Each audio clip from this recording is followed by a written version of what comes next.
Juriscast, o seu podcast jurídico. Olá, meus amigos advogados, minhas amigas advogadas, sejam todos muito bem-vindos ao episódio 132 do Juriscast, onde vamos falar sobre o rito da reforma tributária e o seu impacto no mercado. Portanto, fica até o final que você vai aprender com a gente hoje. Lembrando que estamos em áudio e vídeo no Spotify e no YouTube. Portanto, assista-nos nestes formatos, nesses dois canais. E claro, se você ainda é um amante dos podcasts da moda antiga, estamos em áudio em todas as demais plataformas de consumo de podcasts. Fique à vontade para ouvi-los e distribuí-los. Repasse este episódio para os seus colegas, amigos advogados que estão preocupados ou estudando a temática aí do rito da reforma tributária e também estão pensando em quais serão seus reflexos aí no mercado. Tudo bem?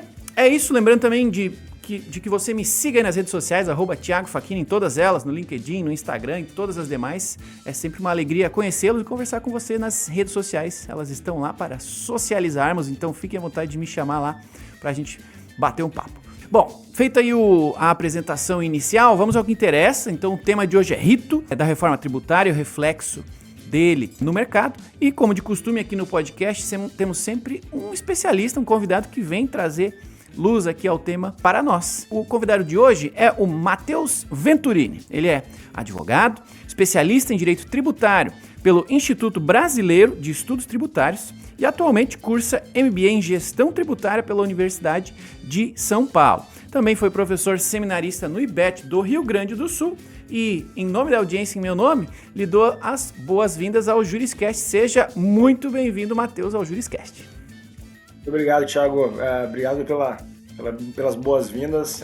Queria dizer que é um prazer estar aqui no Juriscast, episódio número 132. Espero que a gente tenha aí hoje uma boa oportunidade de compartilhar conhecimento e conhecimento tributário. Legal.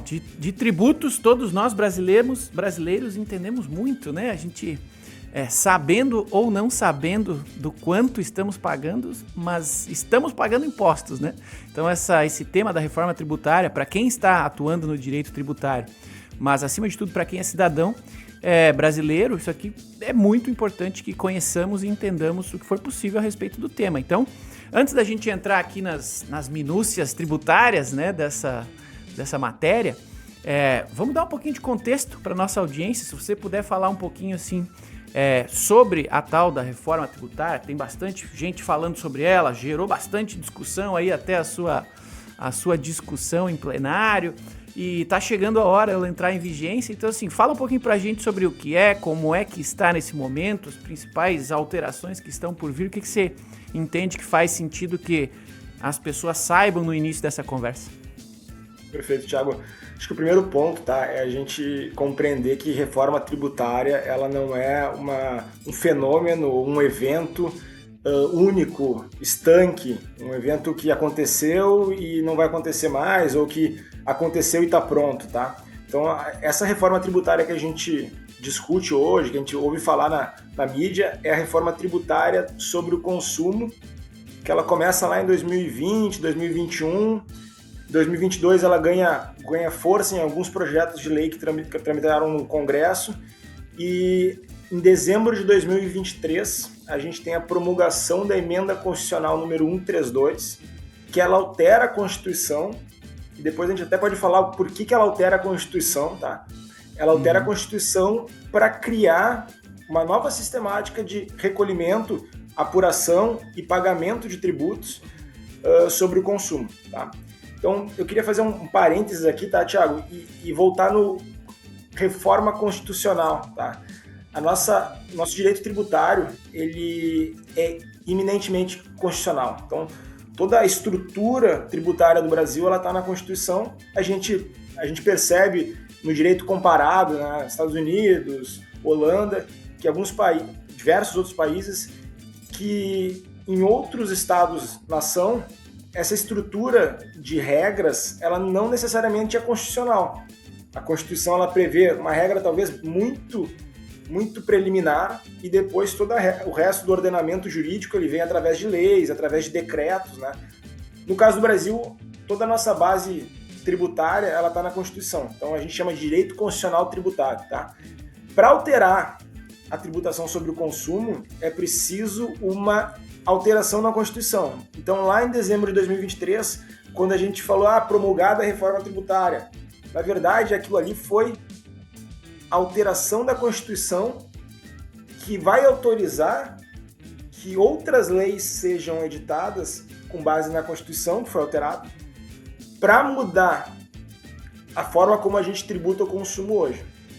Tá? Então, assim, dezembro de 2023, emenda constitucional número 132, janeiro de 2025, a publicação da lei complementar número 214, que é a lei complementar que ela pega na Constituição as bases da nova forma de tributação do consumo e vai colocar, vamos dizer assim, em mais detalhes como é que isso vai acontecer, tá? Tu pode perceber que entre dezembro de 2023 e janeiro de 2025 a gente tem mais de um ano, né? Então, assim, nesse um ano, eu não vou dizer lobby, tá, Thiago? Mas nesse ano, muita água passou embaixo da ponte lá do Congresso para que, na hora de regulamentar a Constituição, toda a reforma tributária, todo o direito tributário sobre o consumo que estava sendo formado, ele atendesse aos interesses de determinado setor, ele reconhecesse o direito de um benefício fiscal de determinada atividade. Tá? Então, assim, vindo de cima para baixo, dezembro de 2023, uma reforma tributária na Constituição. Em janeiro de 2025, a regulamentação, vamos dizer assim, da Constituição numa lei complementar 214. E a partir de agora, Thiago, a gente tem ainda uma série de novas regras que vão ser, não digo novas regras, tá? Mas de minúcias dessas regras da lei complementar, da Constituição, que elas vão ser postas através de leis ordinárias, através de decretos, através de portarias, através de instruções normativas. Então, assim, a gente ainda está num processo de reforma tributária. A gente tem já hoje as diretrizes na Constituição, a gente já tem hoje na lei complementar, vamos dizer assim, as regras postas, mas a gente ainda tem todo um percurso até chegar na instrumentalização dessa reforma tributária sobre o consumo. Em termos práticos, tá?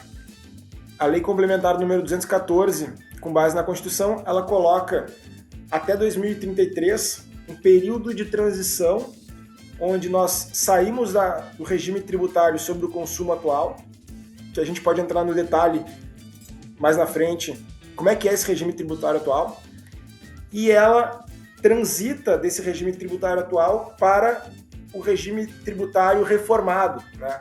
Que é esse regime tributário da IBS, CBS e de alguns outros tributos. Entendi, acho que a gente vai ter que falar um pouquinho sobre isso, né? Em especial se alguém da audiência não domina o tema. O modelo atual, ele tem seus prós e seus contras, e o novo modelo proposto provavelmente também tem seus prós e contras. E quem está nos ouvindo está aqui imaginando, poxa, quais são, dentro do que já está disponível, né, do que já está conhecido, quais são os pontos de atenção, né, pensando em segurança jurídica, para a minha própria empresa e para quem atua na área, para que eu levante essa bola, esses pontos de atenção com os meus clientes. Então, se você puder dar esse contexto aqui rapidamente para a gente sobre como é e como será, acho que vai ajudar aqui na nossa discussão. E em seguida vamos falar sobre esses pontos de atenção relacionados à segurança jurídica que esse processo vai causar, ou insegurança por algum período ou não. Vamos falar sobre esses dois temas em seguida. Tiago, vamos começar no porquê da reforma tributária, tá? Então, eu não sei se tu já passou por esse episódio na tua vida de ir no supermercado com fome. Sim, muito. É um erro. É um erro, né?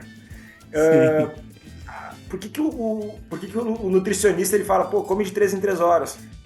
É para evitar que tu esteja com fome, né? É para evitar que tu chegue em algum momento ali na tua casa e, em vez de tu fazer uma refeição mais leve, tu peça uma pizza e, né? A reforma tributária, ela vem num contexto onde a despesa pública ela estava muito elevada. A gente falava naquele período pré-reforma tributária, os especialistas falavam, gente, antes de uma reforma tributária, a gente tem que fazer uma reforma administrativa, que é para a gente não ir com fome no supermercado. Tá? A reforma tributária, ela é a ida ao supermercado. Tá? O governo, né, A União, os estados e os municípios, através do legislativo, através de um processo legislativo, eles alteram as regras da arrecadação. Então a despesa pública ela estava lá em cima, a gente tinha uma arrecadação, a gente sabe que existe déficit, né? A gente altera a legislação para tentar colocar a arrecadação num patamar de despesa. Daí eu faço um questionamento, assim, o que é uma reforma tributária, tá? Reforma tributária quando a gente reforma a nossa casa, Thiago, a gente quer melhorar ela, né?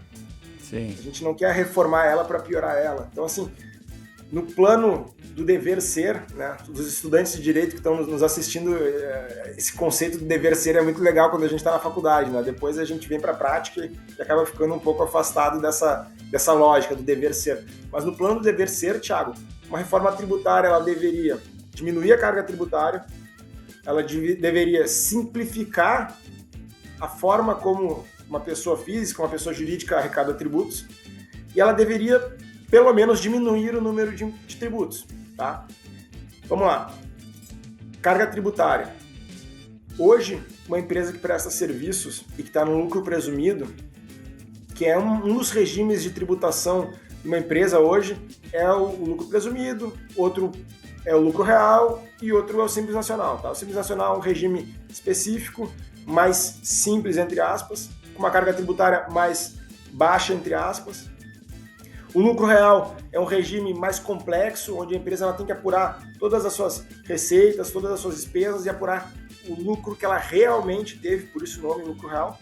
E o lucro presumido a gente costuma dizer que é um regime tributário no meio do caminho, porque eu presumo com base num percentual qual foi o lucro da minha empresa, tá? Então, para quem não tem essa familiaridade, esse é um resumo bem básico de regimes tributários de empresas. Para quem já tem essa familiaridade, desculpa pela repetição. Então vamos lá. Uma empresa que hoje presta serviços e está no lucro presumido, ela tem uma carga tributária de imposto de renda de aproximadamente 12%.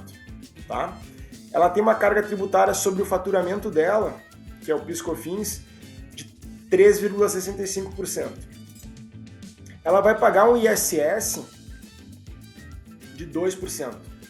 Tá? Essa é a carga tributária global dela. Se a gente focar só na carga tributária sobre o consumo, eu fico com PIS/COFINS 365 e eu fico com ISS de 2% a 5%. Tá? Então, assim, Thiago, a carga tributária de uma empresa que presta serviços hoje, ela vai ser de 5,65 a 7,65, 8,65. Carga tributária sobre o consumo, sobre aquilo que ela vende de serviço, sobre aquilo que ela presta de serviço. Essas empresas, Thiago, daí já adiantando um pouco o fim da história, tá? Essas empresas que prestam serviços, elas vão ser as mais atingidas pela reforma tributária. Então, assim, se o governo escolheu um setor para pagar a conta desse aumento de arrecadação, foi o setor de serviço.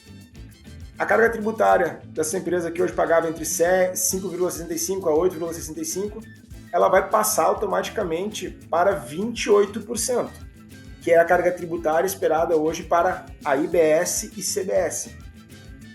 Tá? Ah, tudo bem, mas no sistema da IBS e CBS, que é esse sistema novo, os prestadores de serviços vão poder tomar crédito. O que é tomar crédito? É eu descontar o crédito do imposto sobre tudo aquilo que eu consumi, sobre a energia elétrica, sobre o computador que eu comprei para minha empresa, sobre os serviços que eu contratei para minha atividade. Eu tomo crédito daquele imposto, crio um saldo credor e vou usar esse saldo credor para bater o meu imposto devido no meu débito, né? Tudo bem, Thiago, não tinha sistema de créditos e débitos para a maior parte dos prestadores de serviços antes. Mas a gente sabe, bom, Thiago, acredito que tu trabalha com prestação de serviço, né? A tua empresa trabalha com prestação de serviço, tu sabe, a tua despesa, o teu custo com aquisições para tu prestar o teu serviço não é nada comparado ao custo de uma indústria. Então, essa regra de créditos, ela não vai equilibrar a balança da alíquota de 28%. Então, Thiago, já adiantando um ponto que a gente ia falar lá no final, vai ter sim um aumento de carga tributária. O setor de prestação de serviço é o setor que ele vai pagar a conta desse aumento dessa alíquota, dessa carga tributária, dessa alíquota de IBS e CBS, tá? A gente estava falando ali antes, pilares da reforma tributária, redução de carga, redução da complexidade e redução do número de tributos, tá? Vamos falar um pouquinho sobre redução de complexidade. Existe um estudo, que é um estudo do Banco Mundial, esse estudo é de 2021. O Banco Mundial, junto com uma Big Four, se não me engano era a PwC ou a Deloitte, que são empresas de auditoria mundial, né? Mundiais, eles analisaram a complexidade do sistema tributário de basicamente todos os países do mundo, tá? O Brasil, ele ocupou a penúltima colocação no ranking de sistema tributário mais complexo. Então a gente está atrás de países africanos, a gente está atrás de países do Oriente Médio, a gente está atrás a gente está atrás de todos os países da América Latina. Todos, menos um, né? Então, assim, complexidade é quanto tempo eu gasto na minha empresa para pagar impostos? Quantas pessoas eu preciso ter no meu setor fiscal para apurar, declarar, emitir a guia e pagar? Tudo isso a gente sabe que tempo é dinheiro, que número de pessoas é custo. O Brasil, ele ocupa a penúltima posição hoje, de acordo com essa pesquisa de 2021, que é uma pesquisa que não foi refeita pelo Banco Mundial, não sei porquê, mas é um dado que a gente tem. Um detalhe, Thiago, essa pesquisa ela é muito citada em palestras, né, que falam sobre reforma tributária, que falam sobre o direito tributário no Brasil, e recentemente eu acho que a Procuradoria-Geral da Fazenda Nacional, que é quem cuida, vamos dizer assim, da arrecadação no Brasil, eles começaram a fazer piada com esse dado. Assim. Então, toda vez que eles vão para uma palestra, vão para uma sustentação em alguma atividade, eles falam assim, porque o pessoal sempre cita aquela pesquisa do Banco Mundial. Mas, gente, aquela pesquisa do Banco Mundial, ela é a nossa realidade sobre a complexidade e a dificuldade que as empresas do Brasil têm para pagar tributos. Nessa mesma pesquisa, Thiago, o Banco Mundial, ele apurou quantas horas uma empresa no Brasil demora durante o ano para apurar, declarar e pagar tributos. Tá? Então, uma empresa do regime geral, que seria o nosso lucro real, né? Que é aquele regime mais complexo de apuração, mas que é o regime das grandes empresas. Toda empresa que fatura acima de 84 milhões, ela tem que utilizar o lucro real. Tá? Uma empresa desse regime, ela precisa de 1.200 horas por ano para apurar, declarar e pagar os seus tributos. Na Holanda, essa mesma complexidade de apurar, declarar e pagar, ela custa 17 horas de uma empresa. Então é 1.200 horas no Brasil contra 17 horas. Tá. Então, assim, essa é a complexidade do nosso sistema, Thiago. Redução do número de tributos, que seria a outra perna dos pilares da reforma tributária.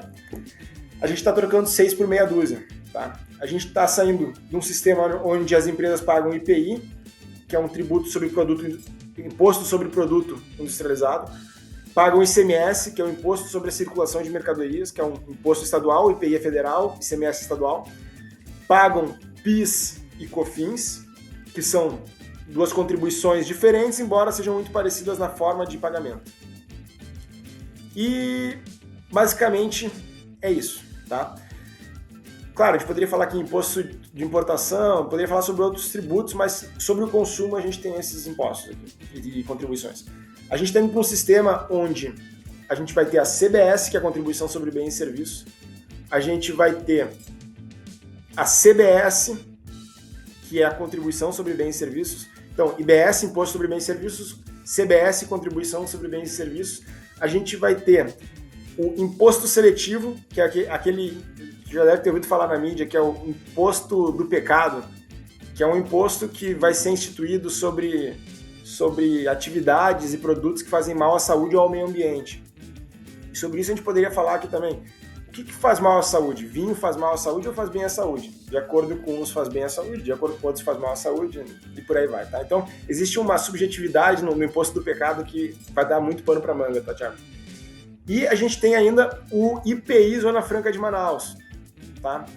Ah, mas Matheus, o IPI não ia ser extinto? Não, o IPI ele não foi extinto, ele mudou de nome, vai ser o IPI Zona Franca de Manaus. Então a gente sai de 4 para 4. Então a gente não tem uma redução do número de tributos. Redução da complexidade, que seria esse último pilar que a gente está falando, Thiago. Até agora nada nos comprova que vai diminuir a complexidade do sistema tributário. Tá? Pode ser que sim, mas até agora nada está claro na forma como está sendo regulamentada a reforma, que a gente vai ter diminuição de obrigações, que a gente vai ter um sistema mais simples. Tudo depende do que vai acontecer daqui para frente e de como, vamos dizer assim, os órgãos responsáveis por essa instrumentalização do IBS e da CBS, eles vão dimensionar a reforma tributária. Então, esses seriam os pilares de uma boa reforma tributária. O que a gente está vendo hoje, que nem eu te falei, a gente não teve uma redução da carga, a gente não teve a redução do número de tributos, a gente não está sentindo que vai diminuir a complexidade desse sistema. Saindo dessa questão de por que fazer uma reforma e entrando no ponto de como é que ficou a reforma, tá? Eu acho que a gente poderia fazer alguns highlights, assim. Primeiro ponto. Vamos lá. Primeiro ponto. Período de transição, tá? A gente tem esse sistema que eu falei hoje, que é o sistema de IPI, PIS/COFINS, ICMS e ISS, e a gente sai para um sistema de CBS, IBS, IPI Zona Franca e Imposto Seletivo. Mas quando é que isso aqui começa a entrar em vigor? A CBS e o IBS, eles começam a partir de 2027 a um período de teste. Desculpa, 2026. Então, a partir de 2026, a gente vai ter um período de teste do IBS e CBS. O que é um período de teste? O governo ele vai preparar todos os sistemas, vai publicar todas as regras, e as empresas e as pessoas que sejam obrigadas ao pagamento do IBS e CBS, elas vão ter que passar a recolher uma alíquota de teste, tá? Que é como se fosse um percentual muito pequenininho desses impostos, mas para testar o sistema, para testar a declaração, para testar o envio da declaração num sistema eletrônico, para testar se as empresas estão sabendo como apurar seus créditos e débitos. Tudo bem, essa pequena alíquota ela vai gerar um crédito que vai poder se restituir depois, tá? Então, a questão do aumento da alíquota não é tanto um problema, mas vai ter um aumento de complexidade, porque as empresas vão ter que continuar pagando os impostos que pagam hoje e vão ter que passar a apurar e pagar uma alíquota de teste. Tá? Essas alíquotas de teste elas vão durar ali 2026 e 2027 a gente começa uma transição da entrada da IBS e da CBS e da saída dos impostos que a gente tem hoje. Então imagina que a gente tem o volume do som do regime tributário atual diminuindo e o volume do som do regime tributário futuro aumentando. É como se fosse como os DJs fazem, eles vão diminuindo o volume de uma música, aumentando o volume da outra música. Então é basicamente isso que vai acontecer até 2033. Quem tiver mais interesse sobre esse período de transição, sobre alíquotas, Thiago, para a gente falar aqui, fica um pouco complexo, fica um pouco abstrato, tá? Eu sugiro que vá no Google, coloque no Google transição, reforma tributária e coloque em imagens, tá? Ali vai aparecer uma série de gráficos produzidos por diversos canais e ali vai ser possível encontrar assim, uma ilustração que deixe bem fácil essa visualização desse período de transição. Quem quiser também acessar, depois eu vou passar aqui o site do nosso escritório. O nosso escritório ele tem uma parte ali só de notícias, e a gente produz bastante conteúdo ali sobre reforma tributária e esses gráficos também estão disponíveis ali no nosso site. Então, assim, a gente vai ter um período de transição. Depois desse período de transição, a gente vai ter, vamos dizer assim, um novo regime tributário, onde, de acordo com as regras que estão colocadas agora, a gente vai ter uma separação das empresas que estão sujeitas a alguns regimes, vamos dizer assim, alguns regimes especiais, tá? empresas que estão sujeitas... Regimes especiais, quando eu digo regime especial, Thiago, são regimes onde os 28% eles vão sofrer algum tipo de redução de base. Então a gente tem reduções de base de 60%, a gente tem reduções de base de 30%, e a gente tem alíquota zero, que seriam isenções sobre esse IBS e CBS. Tá? E daí, já fazendo um link com aquilo que a gente comentou ali no início, quem é que vai sair ganhando e quem é que vai sair perdendo? De modo geral, os prestadores de serviços vão ter um aumento de carga tributária. Mas existem previsões na legislação para determinadas atividades que elas vão ter reduções de alíquota. Então, por exemplo, atividade de ensino, tá? Toda prestação de serviço, todo produto na mercadoria que envolva educação, eles estão dentro de um regime diferenciado, tá? Então eles vão sofrer uma redução de base para que essas atividades elas não sejam tributadas com 28%. Alimentação humana, saúde também. Tá? Então, lá na Lei Complementar número 214, nós vamos ter regimes especiais, regimes diferenciados de tributação que vão ter reduções dessa carga tributária. Lembra quando eu te falei lá no começo que nesse um ano entre a emenda constitucional e a Lei Complementar, a gente teve uma correria, né, lá no Congresso para tentar... Muito lobby, tá? É isso, tá? Imagina que hoje a gente tem um sistema onde os benefícios fiscais de ICMS estão na mão dos estados. Onde os benefícios fiscais federais são construídos a ferro e fogo no Congresso. A gente está indo para um sistema onde não vai ter a possibilidade dos estados criarem benefícios fiscais. Porque o IBS e CBS ele não vai ficar na mão do estado, não vai ficar na mão do município, não vai ficar na mão da União. Ele já está posto dentro da Lei Complementar número 214. Então, toda a regra da tributação dos próximos anos, ela está dentro já da lei. Então, eu vou te dar um exemplo, tá? Existem setores produtivos, por exemplo, produtores de carne, abatedouros de carne, tá? Que no regime tributário anterior, eles tinham tributação de ICMS, por exemplo, a tributação da carne, da venda da carne do abatedouro para o varejo, em São Paulo, se não me engano, é tributado com ICMS a 11%. Então, a carne em São Paulo, ela tem uma tributação do ICMS, que é o imposto estadual, de 11%. No Rio Grande do Sul, aqui, dá 7%. Tá? Por que tem essa diferença entre São Paulo e Rio Grande do Sul?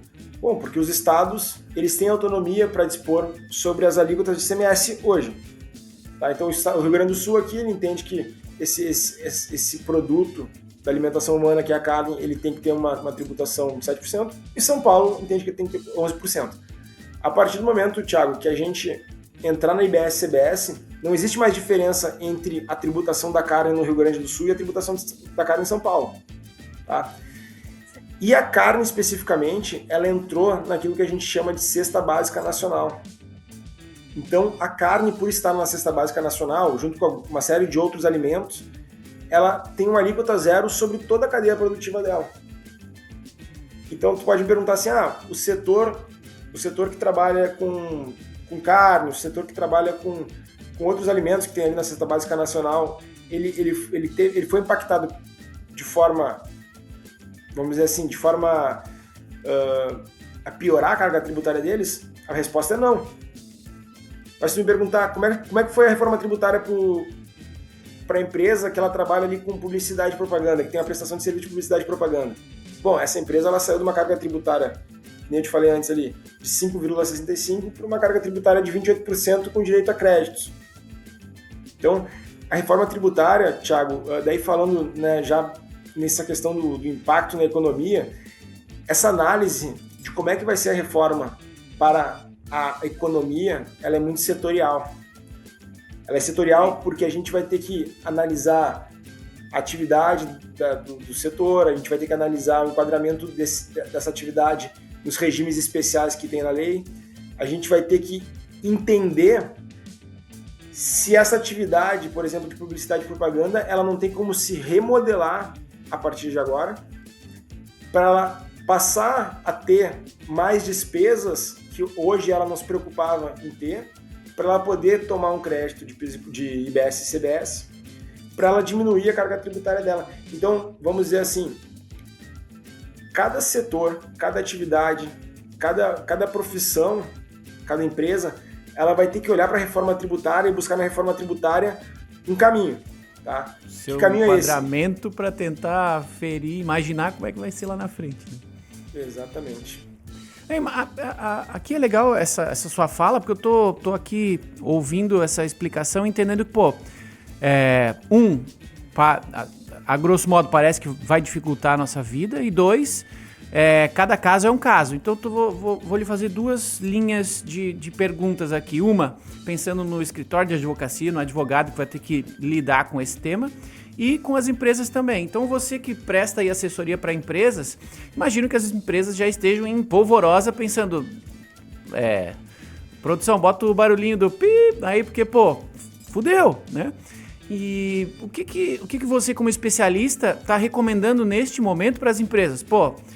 Repara nisso, vamos fazer um plano para a sua empresa neste seu segmento, ou vamos repensar completamente a tua estratégia fiscal, porque vai mudar. Você como prestador desse tipo de serviço hoje, qual a principal dúvida que você está recebendo dos seus clientes e o que você está indicando para eles agora? Porque tem mais gente se perguntando isso aqui, né?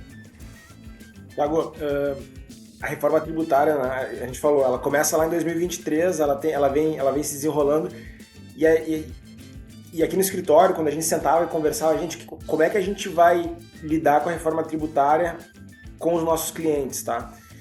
E a gente pensava, não, o mercado ele vai ser inundado por empresas de advocacia, de consultoria tributária, de contabilidade, que eles vão querer abraçar vamos dizer assim, essa onda da reforma tributária. E o que a gente está vendo, e assim, já batendo um papo um pouco de advogado, um pouco de carreira e escritório, o que a gente está vendo é que está faltando esse serviço de consultoria tributária, planejamento tributário no mercado para atender as empresas, tá? E daí tu me pergunta, tá, mas, Matheus, por que o pessoal não está aproveitando essa demanda? É que, Thiago, a coisa ela ainda está muito embrulhada, tá? Ainda não tem informação que chega, né? Exatamente. Assim, agora em janeiro, que a gente teve a publicação da Lei Complementar 214, que colocou, assim, o pormenor daquilo que lá em dezembro de 2023 foi alterado na Constituição. Então, o campo de trabalho hoje para o advogado tributarista, para o contador, para o auditor, é sentar na frente do seu cliente, falar assim, olha só, tu sabe como é que tu vai estar daqui a 3 anos? Já tem um planejamento de como é que tu vai te adaptar à reforma tributária daqui a 3 anos? 99% das tuas respostas vai ser não, eu não tenho a menor ideia. Então, assim, eu acho que o grande produto para o advogado que trabalha com empresas hoje, né, que atende, e não estou falando só na área tributária, tá? Pode ser o advogado que trabalha ali com direito empresarial, pode ser o advogado que trabalha com direito civil, porque essa reforma na tributação da empresa, ela não atinge só a área fiscal da empresa, ela atinge diversos outros setores dentro de uma companhia. Então, eu acho que o trabalho, Thiago, é esse produto de consultoria, de planejamento, de sentar com o cliente, de entender a despesa do cliente, entender o custo do cliente, entender a atividade do cliente para alocar ele dentro desses regimes diferenciados, né? Entendi. E projetar carga tributária. Legal. Acho que esse é o exercício agora com as informações que a gente tem à disposição, projeção e preparação, talvez o acompanhamento próximo a cada novo passo, né? Imagino que de tempos em tempos vão passar a surgir novas informações e o papel aqui do advogado é acompanhar esse empresário lhe dizendo, olha, com base nesta nova informação aqui, vamos adaptar esse nosso plano inicial, vamos para V2, vamos para V3, versão 4 e assim por diante. E pensando no que você falou há pouco, né, sobre essa, entre aspas, aqui, redistribuição, regional dos impostos, né? Então, poxa, tinha estados que davam incentivos para determinados setores e outros não, e vice-versa. Cada estado tinha ali um cenário próprio e deixarão de tê-lo. Você entende que isso vai impactar muito determinadas regiões? Isso pode inviabilizar economicamente determinada região ou vai ser um impacto generalizado para todos os estados? Como é que você está vendo assim? Tem algum estado que corre mais risco? Perfeito. A gente chama isso de guerra fiscal, tá, Thiago? Uhum. A guerra fiscal, ela começa lá em 1960, ela evolui, né, até o final da década de 90. A gente tem a legislação ali, a Constituição, ela trouxe mecanismos para frear a guerra fiscal e a gente tem meio que um ponto final da guerra fiscal ali em 2015, assim, tá? Falando de ICMS, né, porque é o tributo que pega na questão da guerra fiscal. O que eu posso te dizer? A Lei Complementar número 214, com base na Constituição, eu sempre digo isso porque a Lei Complementar ela coloca a regra, mas a regra ela está na verdade na Constituição, tá? E a Constituição ela também traz essa previsão que são normas de equilíbrio de arrecadação, tá? Então existe hoje na legislação da reforma tributária, do IBS, da CBS, existem mecanismos criados. E assim, para a gente entrar no mecanismo aqui, Thiago, daí isso mereceria talvez uma aula de direito. Outra conversa, né? Outra conversa.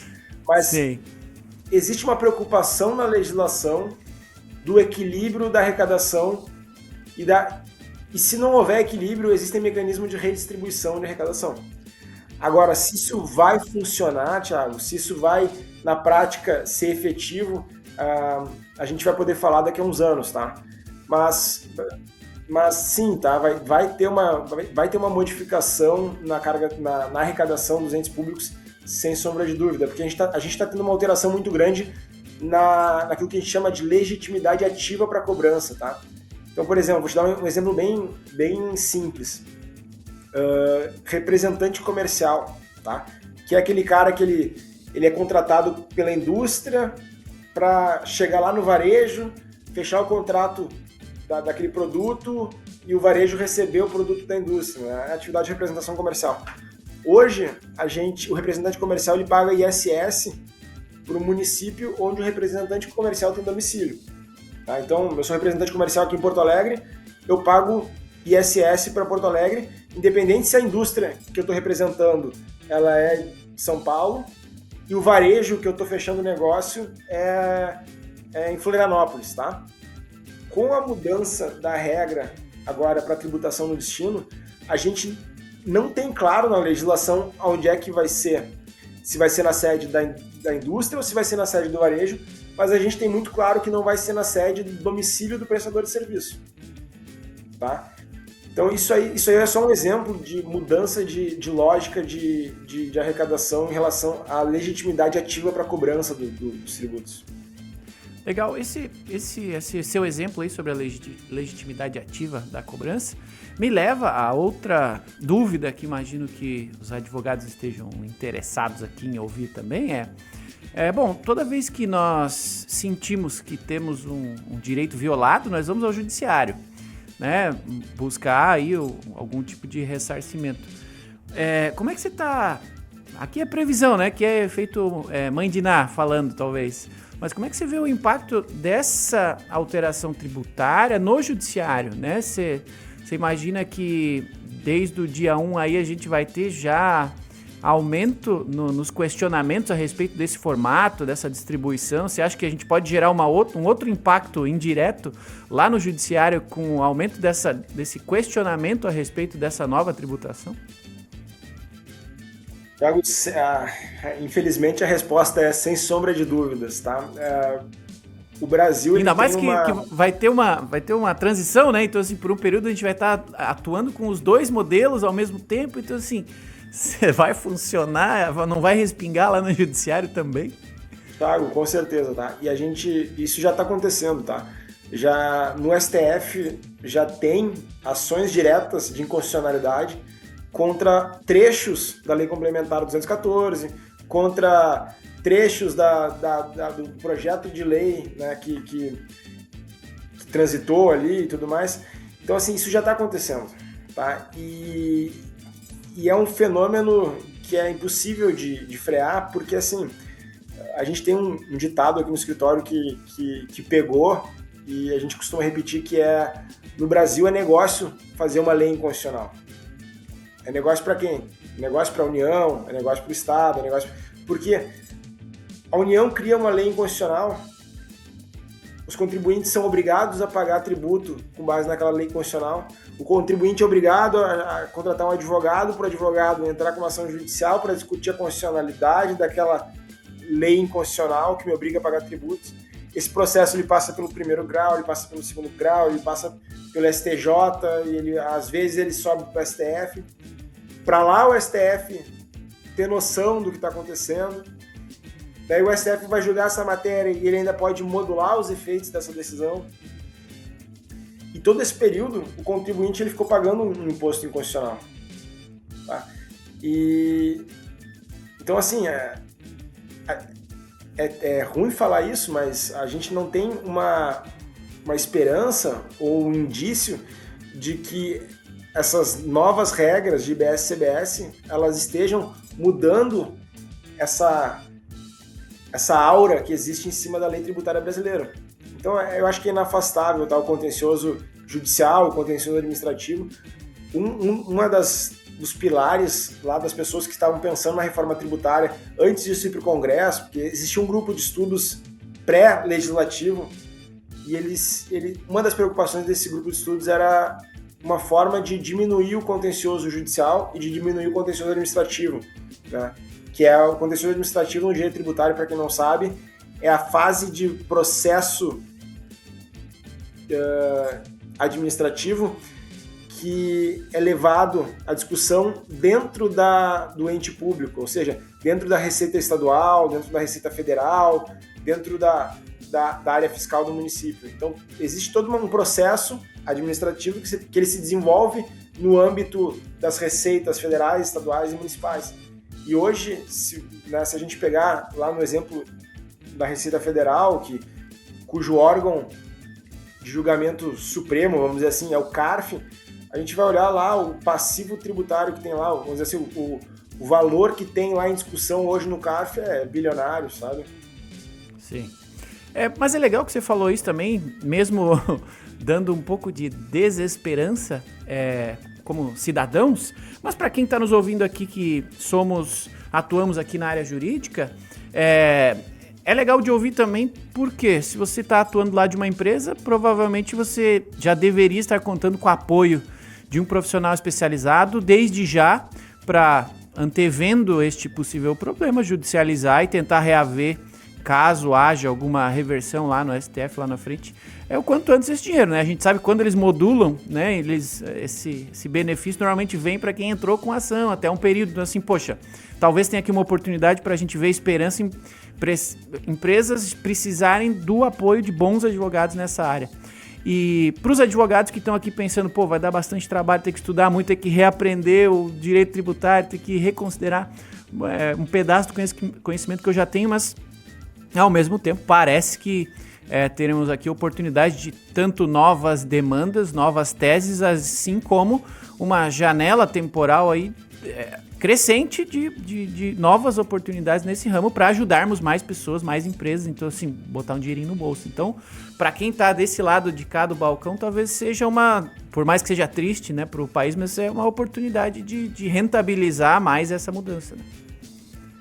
Perfeito, Thiago. Teve algum político, algum, não sei se era deputado federal, senador, que naquelas discussões da reforma tributária, ele pegou e falou lá no plenário que as únicas pessoas que estão gostando desse processo de reforma tributária eram os advogados tributaristas. Errado ele não tá, mas assim, pra gente que... Mas é contraproducente, né? Isso infelizmente... É contraproducente, Mas assim, Thiago, uma observação, tu falou assim, que existe a preocupação de algumas pessoas de ter que estudar um novo regime tributário, tá? Quem trabalha com direito tributário está acostumado a ter que estar todo dia muda algo. Todo dia muda alguma coisa, todo dia tem uma alteração num regulamento, tem uma alteração num decreto. Então, assim, a vida do direito tributário, do advogado tributarista, ela é um pouco vinculada a estar sempre correndo atrás da máquina de publicação de leis, da máquina de publicação de decretos e da mudança normativa. Entendi.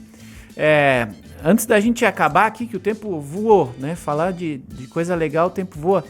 Tem algo aí que está no horizonte, ou alguma outra próxima mudança, ou alguma outra próxima publicação, algo que, para quem está preocupado com esse tema, deva ficar de olho? Você tem alguma dica para dar nessa linha de, logo vamos falar sobre esse tema aqui, presta atenção. Ou, isso aqui acabou de sair, tá fresco, vai lá se atualizar sobre o tema. Tem algo assim que você está imaginando que em breve pode impactar de novo essa discussão? Sim, tá. Lembra que a gente começou falando aqui reforma tributária sobre o consumo, né? Então, a gente, vamos dizer assim, a gente está finalizando agora um processo de reforma tributária sobre o consumo, que é os tributos que incidem sobre a prestação de serviço, sobre a venda de mercadorias, tá? Mas existe uma que eles estão chamando de novo pacote fiscal do governo federal, que é a reforma tributária sobre a renda, tá? Isso aí lá, 2 anos atrás, né, quando o Congresso estava começando a discutir a reforma tributária sobre o consumo, eles já anunciavam, vai vir a reforma tributária sobre o consumo e na sequência a gente vai ter que começar a falar na reforma tributária sobre a renda. Então, assim, os próximos capítulos dessa série, Thiago, eles vão ser marcados pela reforma tributária sobre a renda, tá? E daí vai vir toda aquela discussão de tributar ou não tributar dividendos, aumentar ou não aumentar a faixa de isenção do imposto de renda, empresas que vão ser obrigadas a estar num regime, vamos dizer assim, mais complexo, empresas que vai ser permitido para essas empresas ficar num regime mais simples de apuração do imposto de renda. Então, eu acho que para quem quer trabalhar com futurologia, os próximos anos aí vão ser marcados pela discussão da reforma tributária sobre a renda. Isso aí vai provocar muita discussão e, que nem eu te disse antes, muito lobby. Apertemos os cintos, né?